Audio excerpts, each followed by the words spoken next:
ओम नमो नारायण। राधे राधे, जय श्री कृष्णा। आज 28 सितंबर को आप जानते हैं इंदिरा एकादशी है। इंदिरा एकादशी के दिन किस प्रकार से हमें व्रत रखना चाहिए, पूजा करनी चाहिए और ये एकादशी की कथा ज़रूर सुननी चाहिए। तो इसके विधि और नियम मैंने पहले डाल दिए हैं, आप देख सकते हैं। और यहाँ पर हम इंदिरा एकादशी की व्रत कथा पढ़ने वाले हैं, जो आप अगर व्रत करते हैं तो ज़रूर सुननी चाहिए, नहीं भी करते हैं तो ये कथा सुनने का लाभ ज़रूर मिलता है।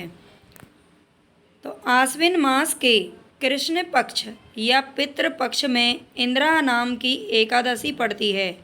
इस दिन व्रत किए गए व्रत के प्रभाव से बड़े बड़े पापों का नाश हो जाता है और नीच योनि में पड़े हुए पितरों को भी यह एकादशी सद्गति देने वाली होती है।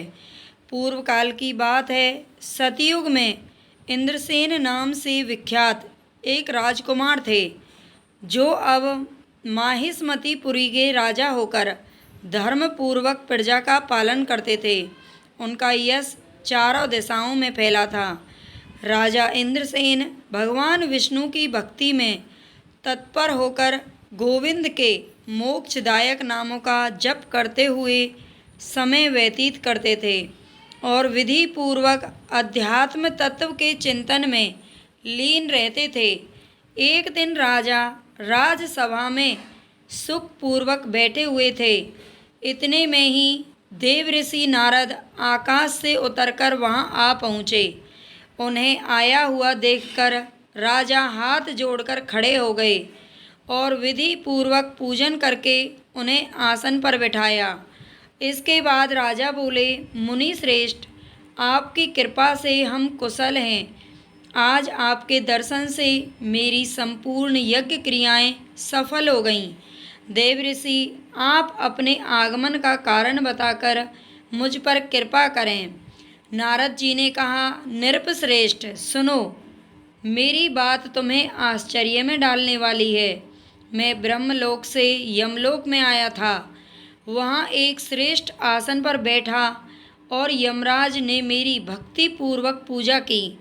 उस समय यमराज की सभा में मैंने तुम्हारे पिता को भी देखा था। वे व्रत भंग के दोष से वहाँ पहुँच गए थे।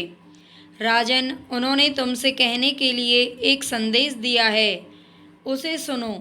उन्होंने कहा है, बेटा, मुझे इंदिरा एकादशी के व्रत का पुण्य देकर स्वर्ग में भेजो। उनका यह संदेश लेकर मैं तुम्हारे पास आया हूँ। राजन, अपने पिता को स्वर्ग लोक की प्राप्ति कराने के लिए इंदिरा एकादशी का व्रत करो। राजा ने पूछा, भगवान, आप कृपा करके इंदिरा एकादशी का व्रत मुझे समझाइए। यह व्रत किस पक्ष में, किस तिथि को और किस विधि से इसका व्रत करना चाहिए। नारद जी ने कहा, राजेंद्र, सुनो, मैं तुम्हें इस व्रत की शुभ कारक विधि बतलाता हूँ। आश्विन मास के कृष्ण पक्ष में दशमी के उत्तम दिन को श्रद्धा युक्त चित्त से प्रातःकाल स्नान करें। फिर मध्याह्न काल में खान पान करके एकाग्रचित होकर एक समय भोजन करें तथा रात्रि में भूमि पर सोएं। रात्रि के अंत में निर्मल प्रभात होने पर एकादशी के दिन दातुन करके मुंह धोएं। इसके बाद भक्ति भाव से निप्रांगित मंत्र बोलते हुए उपवास का नियम ग्रहण करें। ये मंत्र है, अद्य स्थितवान राहार सर्वभोग विवर्जिता शुश्रो भोज्ये पुंडरीकाक्ष शरणं मे भवाच्युत।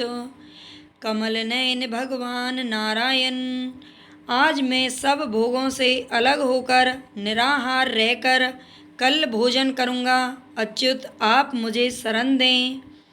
इस प्रकार नियम करके मध्याह्न काल में पितरों की प्रसन्नता के लिए शालिग्राम शिला के सम्मुख विधि पूर्वक श्राद्ध कर तथा दान दक्षिणा से ब्राह्मणों का सत्कार करके उन्हें भोजन कराएं। पितरों को दिए हुए अत्रमय पिंड को सूंघ कर विद्वान पुरुष गाय को खिला दें। फिर धूप और गंध आदि से भगवान ऋषिकेश का पूजन करके रात्रि में उनके समीप बैठकर जागरण करें। इसके बाद सवेरा होने पर द्वादशी के दिन पुनः भक्तिपूर्वक श्री हरि की पूजा करें। उसके बाद विष्णु जी से क्षमा याचना करें कि भगवान मुझसे अनजाने में अगर व्रत करने में कोई भूल हो गई हो तो कृपा करें, अपना बालक समझकर मेरी भूल को क्षमा कर दें। तत्पश्चात भाई बंधु नाती और पुत्र आदि के साथ स्वयं मौन होकर भोजन करें। राजन, इस विधि से आलस्य रहित होकर तुम इंदिरा एकादशी का व्रत करो। इससे तुम्हारे पितर भगवान विष्णु के वैकुंठ धाम में चले जाएंगे। भगवान श्री कृष्ण कहते हैं, राजन, राजा इंद्रसेन से ऐसा कहकर देव ऋषि नारद अंतर्धान हो गए। राजा ने उनकी बताई हुई विधि से अंतःपुर की रानियों, पुत्रों, भृत्यों सहित उस उत्तम व्रत का अनुष्ठान किया। कुंती नंदन, व्रत पूर्ण होने पर आकाश से फूलों की वर्षा होने लगी। इंद्रसेन के पिता गरुड़ पर आरूढ़ होकर श्री विष्णु धाम को चले गए और राजऋषि इंद्रसेन भी अकंटक राज्य का उपभोग करके अपने पुत्र को राज्य पर बिठाकर स्वयं स्वर्गलोक को चले गए। इस प्रकार मैंने तुम्हारे सामने इंदिरा व्रत के महात्म्य का वर्णन किया है। इसको पढ़ने और सुनने से मनुष्य सब पापों से मुक्त हो जाता है।